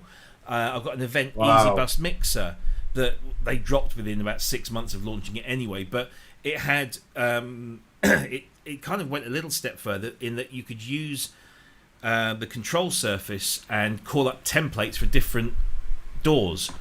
But of course, as the DAWs progressed, so did technology, and the operating systems and the drivers needed updating, and all of a sudden this thing is just a dead weight. Luckily, it still functions as a hardware mixer, so I'm still getting use out of it, so I can't really complain. But buying dedicated hardware controllers for something that is absolutely always going to change is maybe throwing good money after bad. But that, think about something like this. So this, you invested in there. This is $30 or $40. Yep. And as long as somebody's willing to make the software for it, and then figuring things like this, DAWs. I mean, they could perhaps even use the same template like this one, because your standard recording features are the same across all DAWs. Yeah. And so you could have one single template, and if you change DAWs, you can still have the same one. You just need to have a different software template for it. Yeah. And that would be a great way, like you said, to because if you're buying a very specific piece of hardware and then they discontinue support for it, that's kind of a bummer. And and that's the thing, is it's just worthless. But the Sensor Morph, what you're paying for is a kind of technology base that can be then repurposed at a very affordable cost, not only by the manufacturer, but from the end user's perspective. $20-30 for a new pad is just $20-30. It's not that big a deal.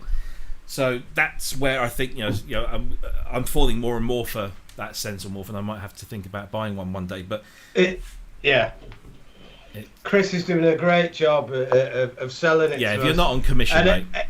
It's actually working though. What they need for this is a controller pad that will help you control your Fairlight. Ooh, now you're talking.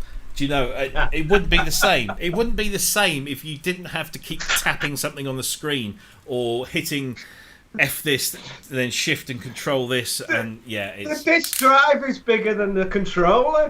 This is true. Yeah, you weren't around for this, Cryss. So I'm just going to ask everybody to hit the like button and subscribe and all that right now, because you're going to be too drunk with the drinking game later to be able to do stuff. There you go, look, Cryss. A fully working 8-inch floppy disk drive. Look at that. Even the drive belt's still. I thought 8 inches was only about that big. Yeah, that's what Vicky keeps telling you.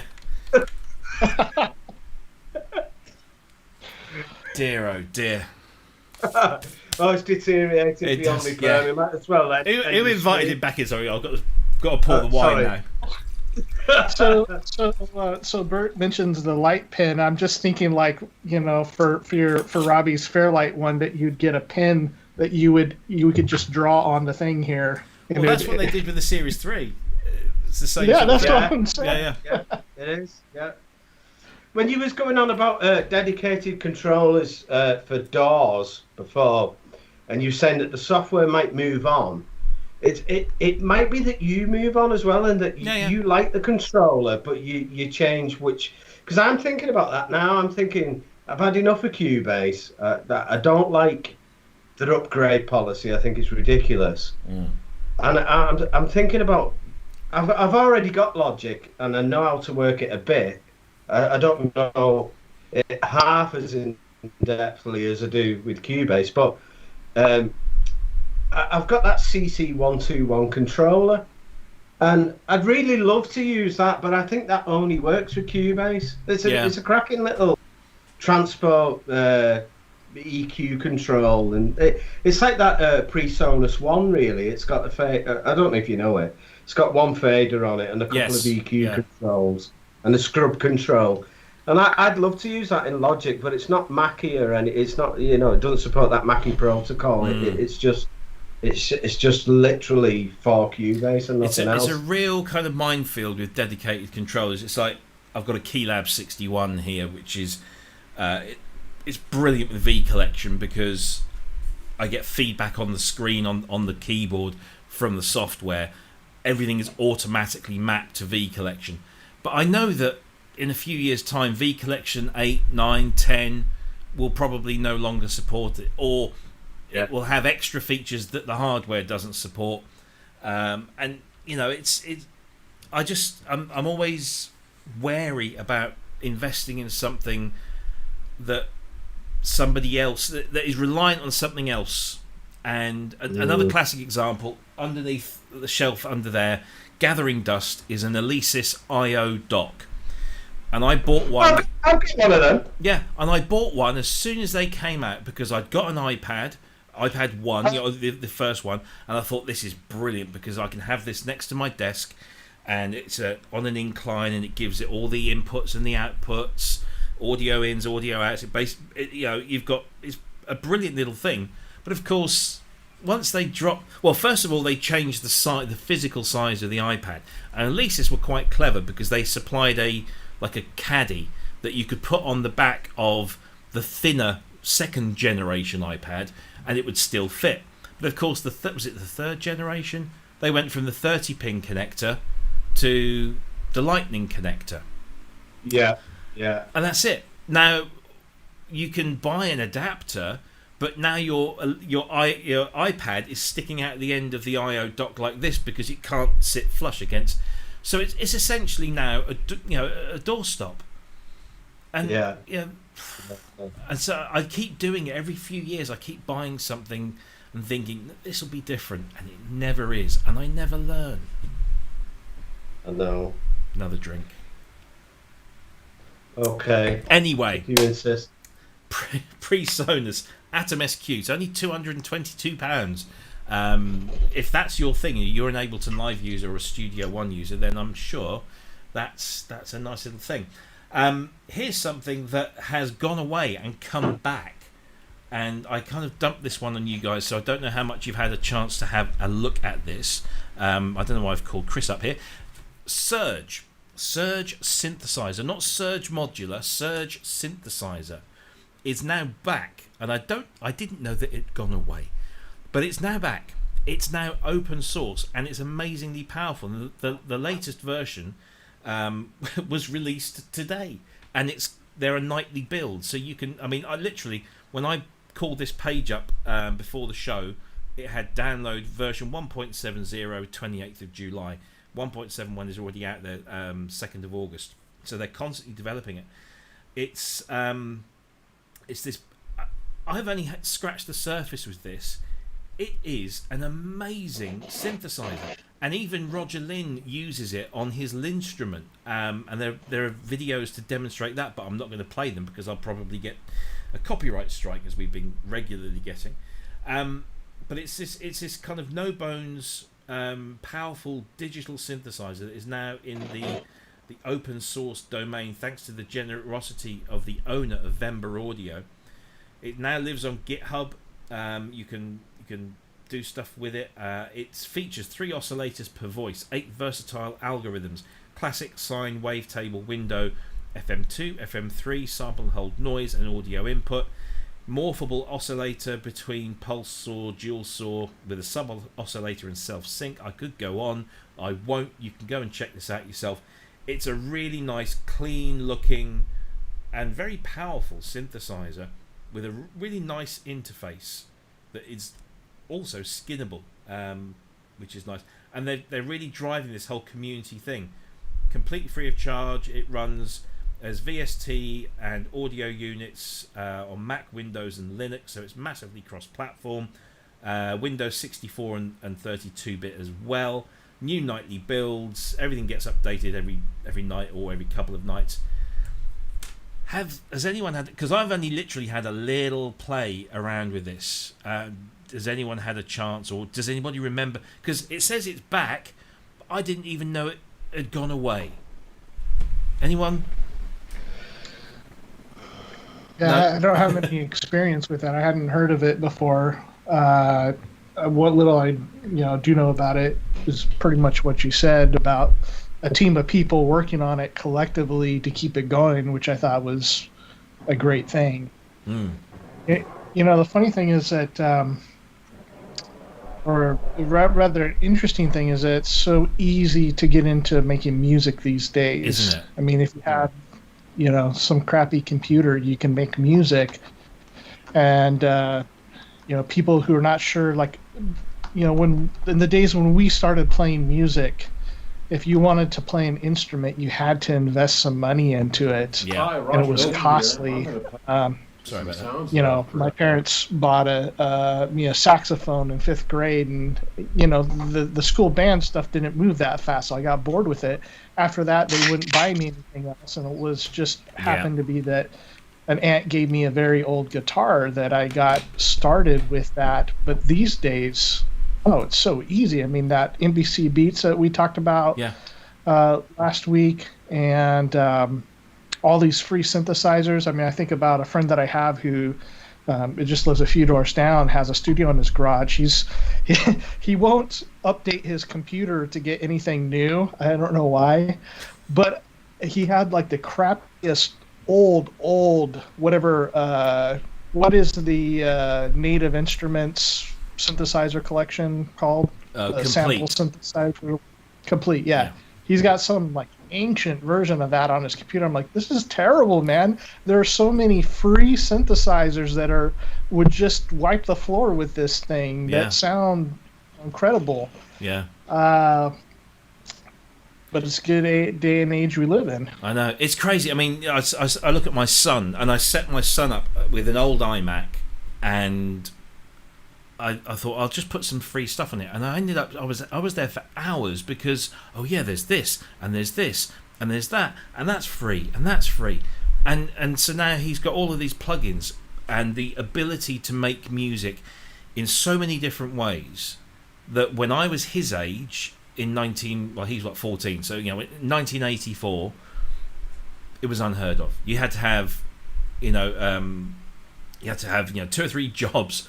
Or a few paper rounds to even begin to be able to save up enough money to buy a half decent synthesizer, but you could buy the synthesizer and have no means of multi-tracking or recording or anything like that. It was just a complete pipe dream to even think that you might be able to.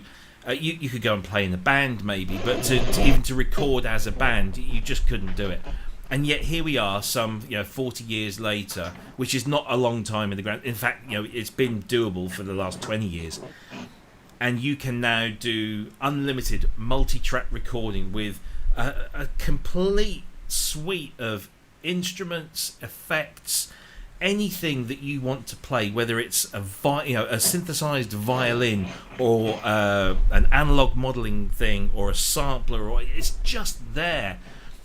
And what really gets me is, and this is 50-year-old me now getting into old man mode, the kids don't know how damn good they got it. They really don't. And this is why. All right. So my son, 14 years old, bless him. I want to encourage him as much as I possibly can. He is having piano lessons at school. He's really into his music. He's got an iMac. I've lent him. I use the word lent because I haven't given it. I've lent him my Akai MPK controller because it's compact and it's got the drum pads and it works nicely.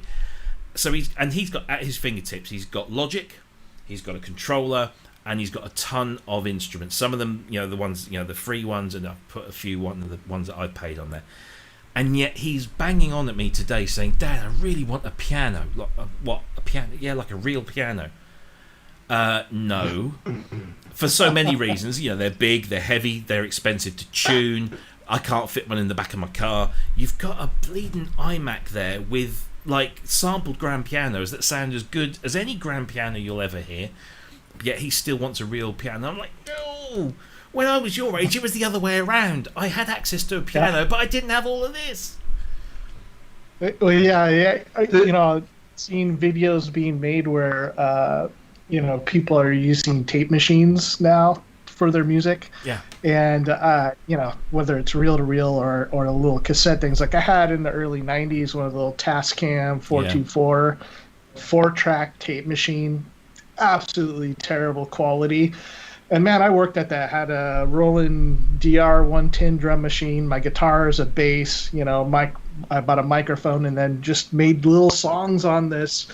And I was so glad years later when GarageBand came out. I mean, I did some computer recording before then, but at home I didn't really have a whole lot of stuff before then. But I remember once GarageBand came out, I started getting more into recording. I was like, this is fantastic. This is so much better. And now in that area, people are going back, they're recording their DAWless jams on tape players and all of that. It reminded me of our conversation that we've had about artists who leave their original equipment for something that sounds, better or is easier to use, and they never kind of go back to that original sound that people know them for. Yeah. And I kind of had to think about that's a little bit similar in that regard. People think that what I was hating about the early 90s recording, which was just terrible, oh yeah, that's the really cool way to do it now. Yeah, it's just everything's cyclical, isn't it? And here I am. I'm sat in a room full of amazing gear and a computer that I would just never have dreamed of owning, 40 years ago, and now, in that, you remember? Nope, he's gone again. Oh, we were doing so well. So while he's coming back, I mean, Sasquatch asked, well, how much does an Apple computer cost opposed to buying an actual instrument? And you can get an Apple computer for under $1,000. Yeah.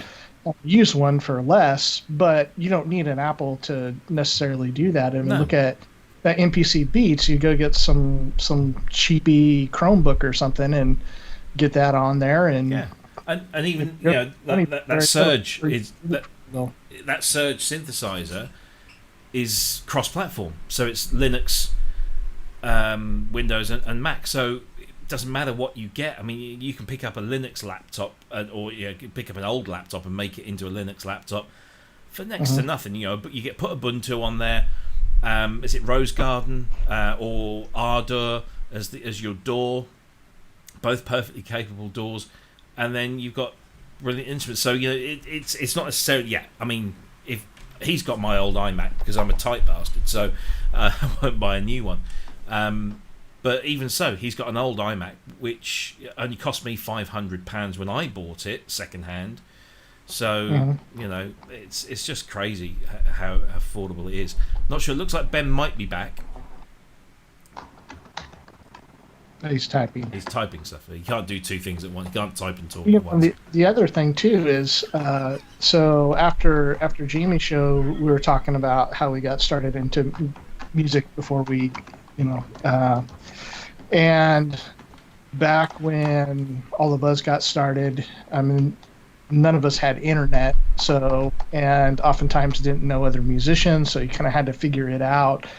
And in this day and age, like when you're talking about doing something, like how do I get this to work, or how do I figure this out, even if I have to use some old computer, what's the best way to do that? Having a resource like the internet makes it so much easier to do that. Yeah. And I think there is something to your point, like new musicians don't understand how good they have it, and surely the same could be said about us even when we started compared to, say, our parents' generation. They would say the same thing. Yeah.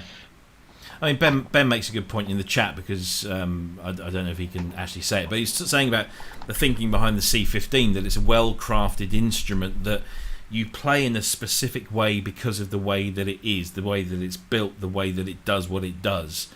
And that's true. And I know that playing a real piano with a proper keyboard action, is an experience, and it does bring something out of your performance that you don't get just by playing a synthesizer. That said, you can buy a digital piano nowadays for very good money, let's be honest. And it's a proper 88 note, fully weighted keyboard action, but it's no bigger than a regular synthesizer, except that you get a pair of nice Arturia style legs with it. You missed the whole Arturia legs thing anyway. But a friend of mine has just bought I think it was a Yamaha or a Roland digital piano, and it feels, the feel of a proper piano keyboard is really nice. And although this isn't a proper piano keyboard, it's a very good replication of one. That kind of that you can't describe it. That kind of that weighted feedback that you get. And the sounds are just beautiful sounds because it's a well-sampled piano, which you don't need to go far nowadays. So yeah, I mean, I might just have to. One of the things too is that and Torsten is saying a real piano has far more complex reactions. So in the context of the situation of being about new musicians getting started, they aren't even going to appreciate that anyway. And also considering, I don't know what it's like over there, but the average piano somebody has in their house over here is appallingly awful. Yes. I had for a time, and I gave it to a friend, a Casio Privia electric piano. And for the price of it, it played really well, and I just connected it to the computer and used samples. Yeah. So it played really well. 88 keys. My in-laws have a baby grand that they offered to give to us, and I went over and played it. I'm like, wow, this thing. I'm very appreciative of them in offering it to us, but man, it was a piece of crap. Yeah. Like those Casios. And this is a baby grand piano, and I can get a better action off of a $500 Casio keyboard. Yeah, and those Casios are really, really good. Yeah. People kind of the whole Casio brand is almost they make toys on digital watches, but some of those pianos they've released some in the last year or two, which are stunning in terms of the playability and the sounds that are in there. Is just incredible stuff. Sasquatch says in the chat room, says his advice to any new musician is to learn to play either a guitar or a piano, and at push something like a clarinet or a saxophone, because then you'll always be able to make music. And this is absolutely true. Especially with keys. Like if you can play keys, that's the most versatile. You're not going to be as cool as a guitar player, but you'll be a little more versatile. Oh, I don't know. Yeah, no, you're right, because guitar is notoriously portable, and you can go anywhere and play anything and get a sound. Whereas Have you got a piano? No, I haven't got a piano. Oh well, I'm screwed then. I can't do what I do. But you know, hey, accordion. Yes, well, given my heritage, you know, we have a long heritage of accordions in Italy, so I might get one of those. No, I won't, because they're bloody noisy, and they're not cheap either. But the thing is, with a real piano, I mean, the upkeep as well with a real piano, and the fact that you've got to get it into your house and have room to store it, and there is no volume control. You know, I used to live next to a woman that had an upright piano that was backed onto the dividing wall between my house and her house. And she was a God-fearing woman, and every Sunday she would be on with Christian Soldiers and all of this kind of thing, and you could just feel it. And, you know, had she been playing something a bit more contemporary and to my liking, I might not have minded so much, but my God, you know, it's... So to have, you know, the combination of maybe an 88-note weighted keyboard, but a headphone socket, you know, is you know, much more desirable. But who knows? But we got onto this because of the Surge instrument. I just want to quickly play this, and I screw this, because this is Roger Lynn, and Roger Lynn's Roger Lynn. I'll play him all day long. And he's using that Surge software synthesizer with his Linstrument. So let's see. For Surge, some MPE sounds, and I'm going to play them from my Linstrument MPE controller, so you get an idea of at least how I intended for the sounds to be played. The first one's called LS Z to filter, Y to pulse width, and it's pretty straightforward. LS means Linstrument, and if I press on it, the pressure gives me the filter opening up, which is sort of the same as volume. And then tilting the y-axis gives me pulse width modulation.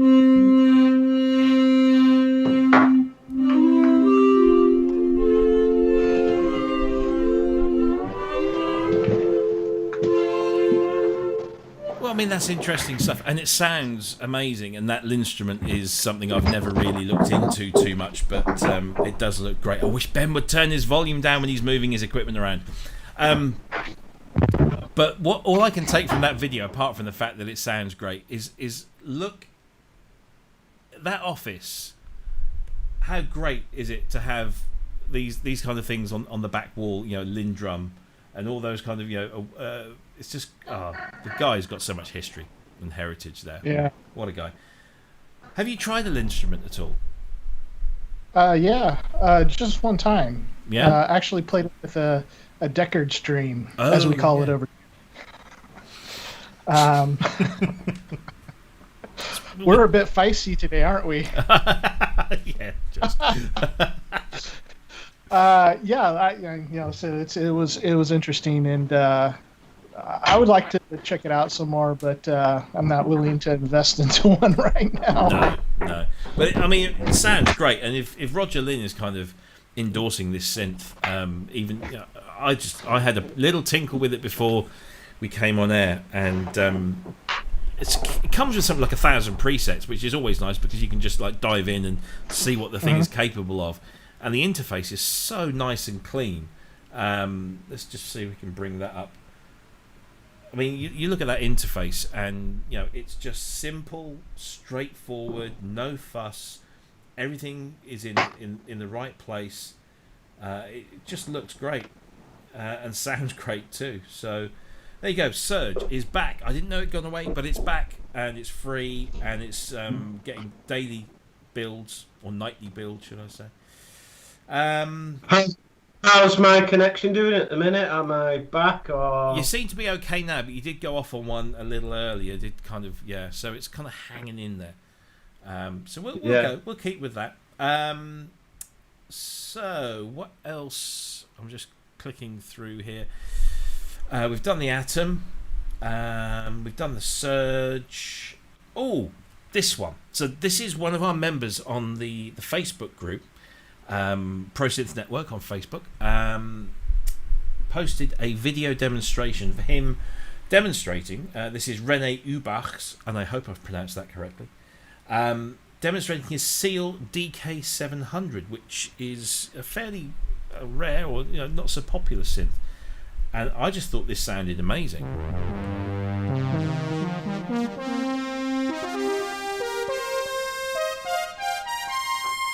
Nice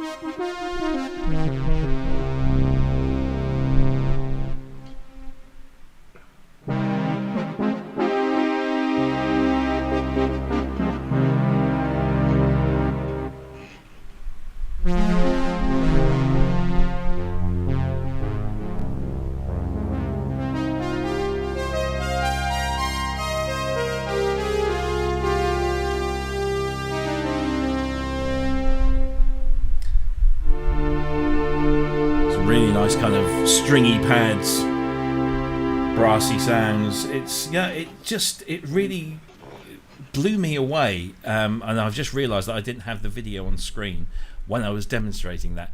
Let's do that again. But as you can see, it's got this kind of angled pitch bend, and it's not a mod wheel. It's called a depth wheel. So I don't know, that's SIEL's way of doing things. This sounds like a really, really nice synth. I don't know, Jamie played a SIEL demonstration. Yeah, 6. Yeah. So what is this one?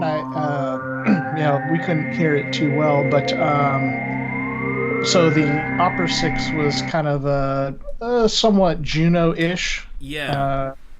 Type of synthesizer. So the early ones kind of had a little bit of an Oberheim look to them, but more.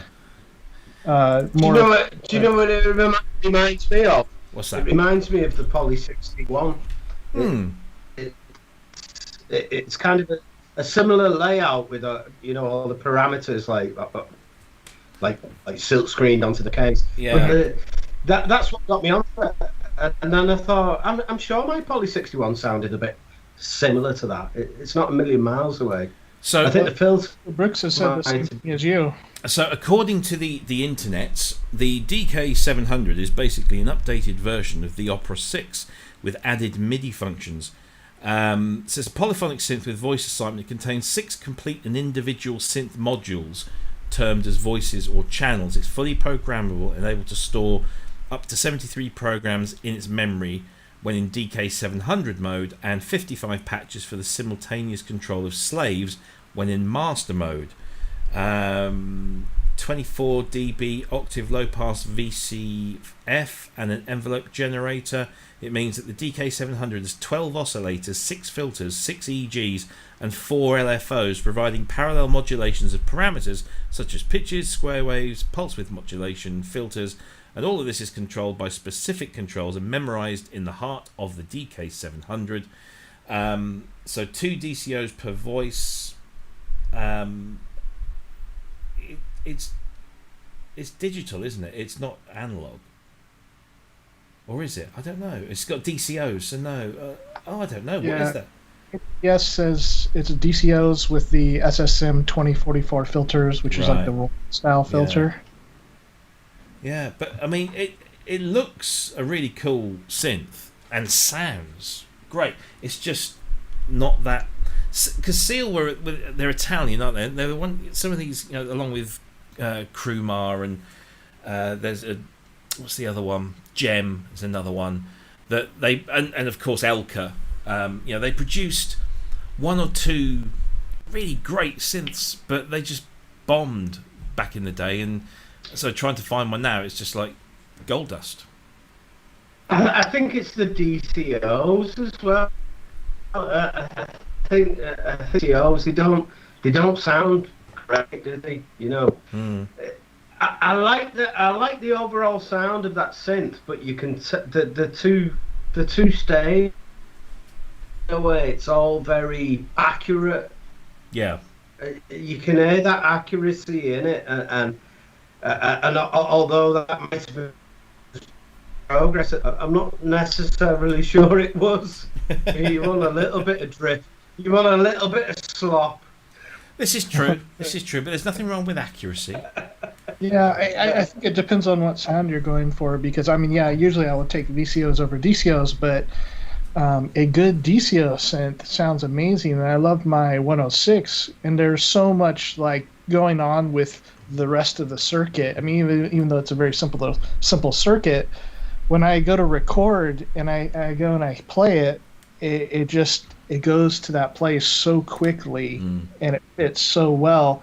And between, of course, the chorus, but even in the filter and stuff that it has, that combination of that Roland filter with the DCOs are amazing. I wish Roland, I mean, it would be a great way to get kind of back into, non-digital synthesizers for Roland. Like, make a newer Juno, but like this, instead of one DCO and a sub oscillator, do two DCOs and be able to detune them and have this and all that kind of stuff. I mean, that's probably actually really what the DeepMind is. I would guess. Yeah, but it's not like a. But I think some accurate. They're a little bit too stable, and things like the Juno 106 did it really well. I think that you can still feel that analog nature in those. Yeah, I think the DeepMind does it quite well and all. Yeah, and this thing does it. I mean, there is something to be said about having, because like with the DX5, you have the two engines. And when you put them together and you detune them slightly, all of a sudden, it's like, whoa, this is an FM synth. There's life to it. There's which there wasn't necessarily before. So there is a lot to be said for that approach. But I just really like that when I heard that. Like you said, they can still be very, very warm and interesting sounding. A lot of movement. Simon says Synthex is the one all others are judged by. I mean, there's just some places where that's just what the doctor ordered. You know? It's when I think about it, because being half Italian, I keep thinking maybe I should start investing in Italian synthesizers, because whenever they come up, they always seem to be really kind of unique in a nice way and not in a crap way. They're always, I had an Elka X609, I think it was, which was a dual manual combo organ, but it had a synthesizer built into it as well. And I sold it to a collector in Italy. They paid more for shipping, because this thing weighed an absolute ton. They paid more in shipping than they did actually for the unit itself. But it had a real kind of quality to it that was just nice and different from anything else. And so I think, maybe when I get a bigger room, I might start collecting old Italian classic synthesizers. That'll be an interesting one to do.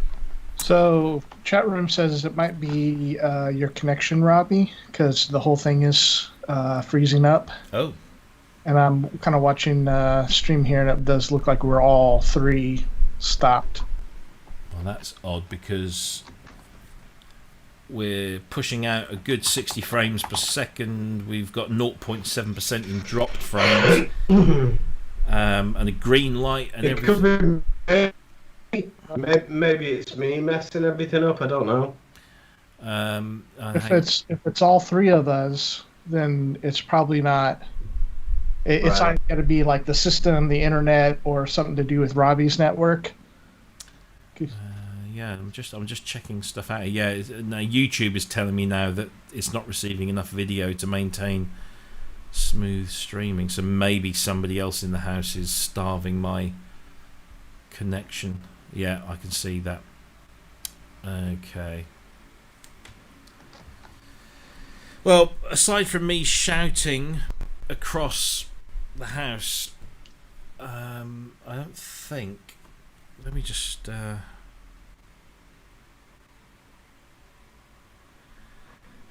Let's see if I can do this. Because according to the streaming tool, it's pushing out a full healthy stream, and it's it's like 5,000 kilobytes per second. For the most part, really well. Yeah, so that's the thing. It's okay. So let's see if that, Robbie, can't you just set the QoS to favour your machine? Yes, it's fine. I know how to run the network.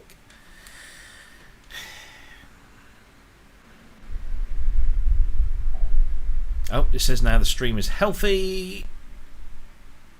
And let's see if we can get that back. Oh, looks like we might be back in the room. It says the stream health is excellent. And people are saying we're back. Excellent. Good. I think we might have... I think we're just experiencing overall gremlins. Yeah. It's just a real pain in the backside when that happens. I'm just looking at our stream now. It says excellent connection. However, what I'm seeing on screen is a bit juddery. But we only got about 5 more minutes to go, and then we'll get to say our goodbyes. Anyway, right. So let's pick up where we left off. We were talking about the SIEL DK700. We had that little demonstration, which is very nice. You can watch that video on the ProSynth Network page on Facebook. The one thing I wanted to discuss as a kind of non-news topic was useful studio tools that are not musical instruments or pieces of audio equipment in any shape or form. And what are your favourite ones? Yeah, do you have a favourite one? Cryss, do you have anything in your studio that is nothing to do with music technology whatsoever, but is indispensable to you? Well, I asked a question on the Facebook group, and was hoping that we would get a lot more answers, because this is where everybody, has maybe found different things and has had really good experiences. So my kind of novel discovery was, so I'd seen something where one of the studio, like a studio hack type of thing, where they're talking about, like, well, if you need a place to hang your headphones or cable, use a guitar capo, and stick it to your desk. And so that actually was what I had been doing for our live streams. But then I had discovered that they actually make devices that do that. And so this one actually has, you can clamp it to the desk here and then have the headphones sticking out, and you even have another one underneath the desk or just underneath this if you need it for some other purpose. But there's all these kind of little devices. I mean, with some of my friends that are musicians but don't do, they're not pros or anything, we had a kind of funny discussion a couple months ago, because one of them was having some really bad ground problems in his studio. And so, just a friend that I've known, I helped them get into guitar 20 years ago. And so he's like, well, I'm having these problems. I said, well, have you tried your direct box yet? He's like, what? You don't have a direct box? You have, this guy has probably 60 grand worth of music gear. Yeah. And he didn't have a direct box. So, direct box, something with a ground lift would be one of those tools, like actual music gear, that is just you don't want to buy it. You don't want to have to buy that thing because it's not fun. But that's one of the most useful things that have been for live sound and for studio stuff here at home. But I don't know whether Ben had that stand that you did over in the corner. Was that again? Yeah, I've got that. I've got this one over here. Can't really see it because it's behaving appallingly, but it pulls out when it's working correctly. At the minute, it seems to have retired, and it's making a fool of me. But I've also got this, which is surprisingly good at holding small little objects at any angle that you want. And say, for instance, if you wanted to stick your control panel off your S6000 on it, it goes quite well, and it makes it, a little bit Apple-ish as well. It's been Apple stuff. Yeah, it's pretty good. I think it was only about 15 quid or something like that. I think it's intended for an iPad, but it's great for all kinds. IKEA do some stuff, similar stuff, don't they? Yeah, well, I've got something else as well. I don't know if it's around here, but it's a little slopey plastic thing, and I think it's supposed to be a laptop stand, but it's brilliant for small synths. Oh, you know, instead of having them flat, they become angled, so you can like program them easily and that with one of those IK things. I think that MS-101 fits on it really snugly. But that's about it for me, apart from me trusty vape. With those stands, like I had been doing that too. Like here, this is one that's got more adjustability for how it's angled rather than because I have one that's like kind of similar to what you have been but bigger, and they work great. And so this one has been great because I can angle it for height and for the pitch of it anyway. But then the other thing that I got recently was there's a guy on Gear Sluts who likes to double up synthesizer. So if he buys an OB6, he buys two, the module and the keyboard. Right. And I was looking at what he used because he always had this clever setup where he had the keyboard and then right behind it the module is sitting over it. I was like, I need something that's a little better than these laptop stands. And so what he was using was, if I thought about, well, I didn't think I was going to be on today, but I would have pulled it out.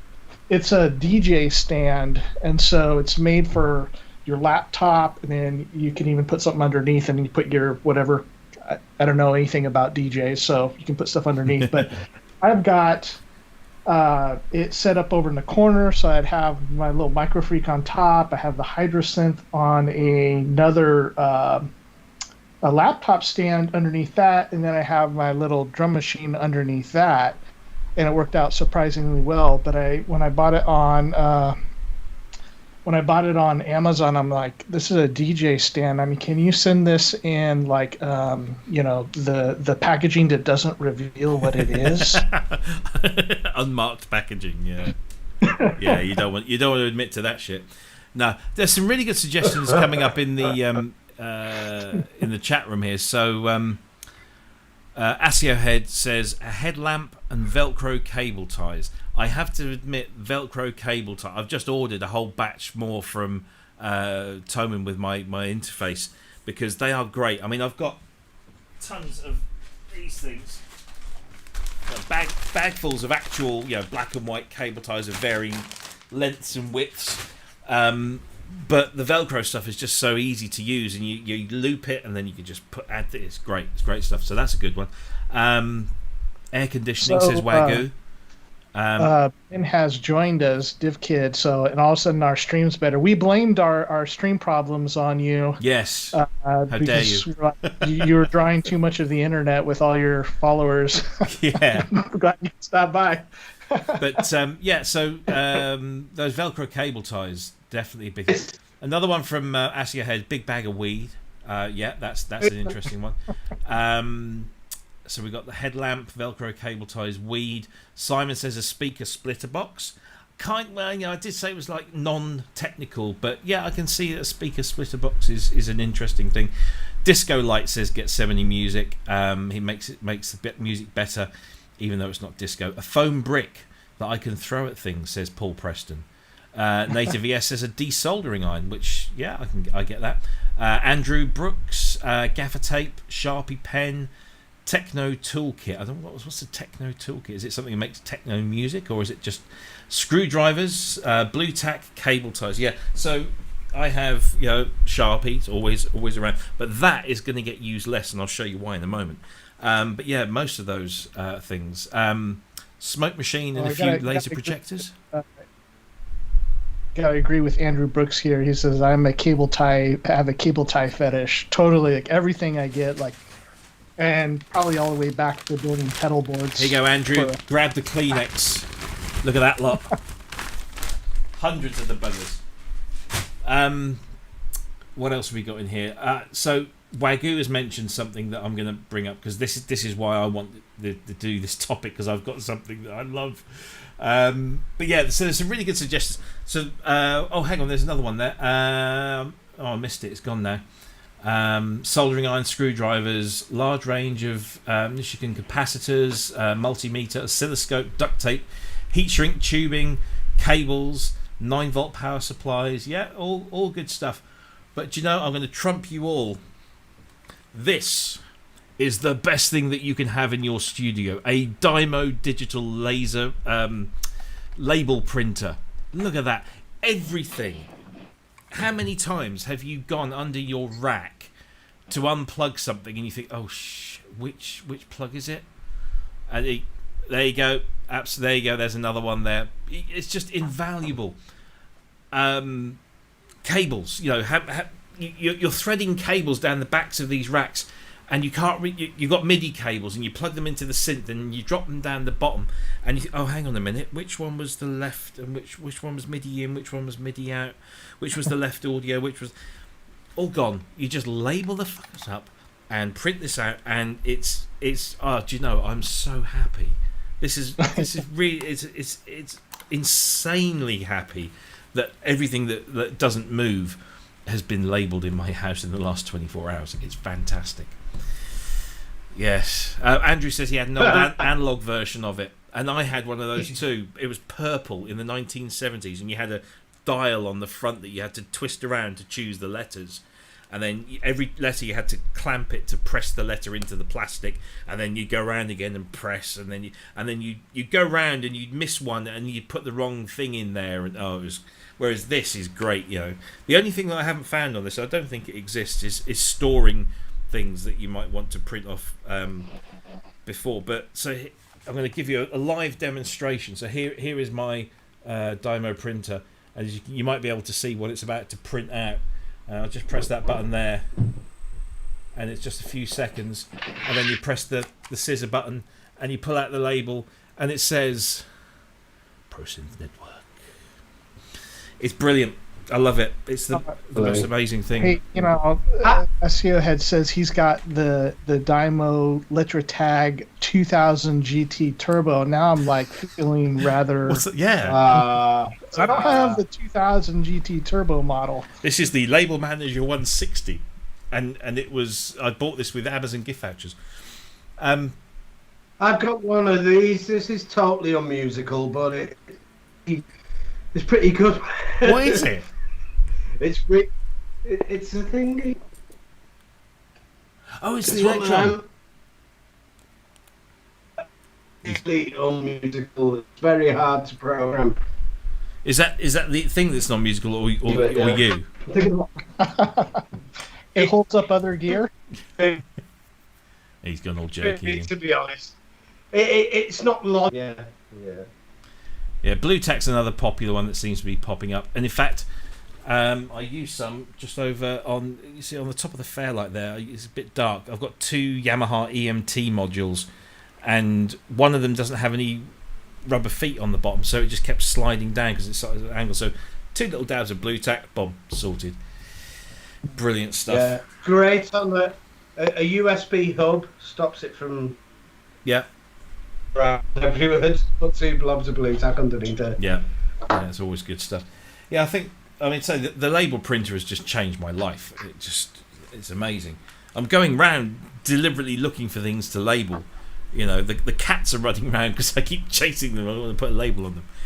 Yeah, so there's some good stuff there. And I think we've all got some interesting suggestions there. So I do like the big bag of weed, although that's not really going to happen over here, unfortunately, anymore. So that brings us kind of nicely to just after 10 o'clock. And I think we should probably draw the curtains on this one because it's been a technological nightmare. Yeah. But we've made it through, and I have no idea how this is going to come out. So for those of you that have stayed with us, thank you, because we really do appreciate you hanging in there when things don't go so well. But they certainly seem to have improved. Certainly, I've not got any more error messages now, so that's good. But thank you ever so much to everyone that's in the chat room, and all those that aren't in the chat room that are watching. Thank you for sticking with us. We do appreciate it. If you like what you see, hit the like buttons, the subscribe buttons. Come and join us in the Facebook group and talk to all the fellow members of the ProSynth network over there. Cryss, thank you for coming in and joining us after you've probably talked yourself hoarse today. But thanks ever so much. Have you got anything fancy lined up for the next week? Just released Microfreak sound set. That was just something that I was doing for fun.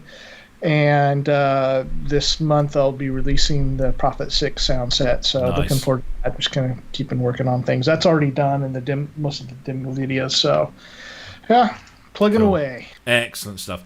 I was going to go to Ben, but his video has frozen. Are you still there, Ben? I think I am. I don't know. So everything seems fine here. But yeah. It's weird. Yeah. If you can hear me, for the same for me, I'm going to be because I've got the option of moving into this lovely big room. Yes. I'm going to start moving. No. Get it so He's gonna making make some his internet again. connection this week. Yeah. Yeah, Ben's main job this week is to improve his internet connection. That's what he'll do. Oh, he got that. Sorry. No, that's fine. Cool. Anyway, so yeah, it's been a fun. So I celebrated my 50th birthday this week, just gone. So it's kind of taken up a lot of time doing various different things. I've obviously finished. Well, not finished. This bit here has got to be all completely wired in, but I'm just waiting on delivery. So hopefully my stuff will turn up from Thomann at some point this week or this coming week, and I'll finish all that because I've got the week off work. And the thing is, by the time I've finished wiring it all in and I want to sit down and actually make some music, then I'm kind of back to work and kind of like, oh, I haven't got time to do that anymore. So unfortunately, there we go. But it's all good fun. I think we all derive some kind of sick pleasure from recabling our studios at some point. I know someone who religiously every 6 months not only recables and rewires and moves things around, but also wipes his computer and rebuilds it from scratch, which I think is just insane. But he seems to enjoy doing that. So yeah. Who am I to say otherwise? Many times I completely rebuilt my pedal board. Like one thing would change, and I'm like, all right, I'm taking it all apart, and now I've got a thing that's as tall as I am. But yeah, so much fun in doing that. There's a certain like, let's just say, like it's a kind of a meditative experience, clears the mind. Yeah, and I think you also find better ways or more cleaner ways of doing things. You know, this time round I'm using a lot more cable ties and making sure that things are easy to dismantle and put back in again or change around at, the drop of a hat. So yeah, and it's therapeutic. I kind of enjoy it. And I think the other satisfaction is sitting down once you've got it all plugged in, is sitting down and testing it all one instrument at a time to make sure that the MIDI data is going all the right directions. And you do that and you start thinking, oh, actually this synth I haven't played for a little while sounds quite nice. I might have a look at that one. So it's just nice, but there you go. Well, we got through it, guys, just about. Thanks ever so much to everyone. Thanks, Cryss, for coming in. Thanks, Ben, for sticking with us. I'd have just given up. Honestly, I would have just hung up and gone home and just tanked myself full of whatever alcoholic beverage I've got in the fridge. But thanks ever so much. We will be back, all things being equal, we will be back next week on the 9th of August at 8 p.m. UK time, 3 p.m. East Coast, 12 p.m. West Coast. Please do join us. Hit the like button, hit the subscribe button, then you'll get told when the show's going to happen. You'll get reminders, which is all good stuff. Thanks ever so much to everyone again in the chat room. Thanks from a personal perspective. Thank you to all the people that have wished me a happy birthday. It was slightly different this year, so there we go. Thank you all. And sorry, we'll also make sure those trolls, Ben Simpson and Synthient Sound, are kicked out of the chat next week. Yes. Cheeky sods. Thanks, guys and girls. Thank you ever so much. Really appreciate your support and your presence. And we'll see you next week. Ta-ta. Bye-bye. Stay safe and stay healthy.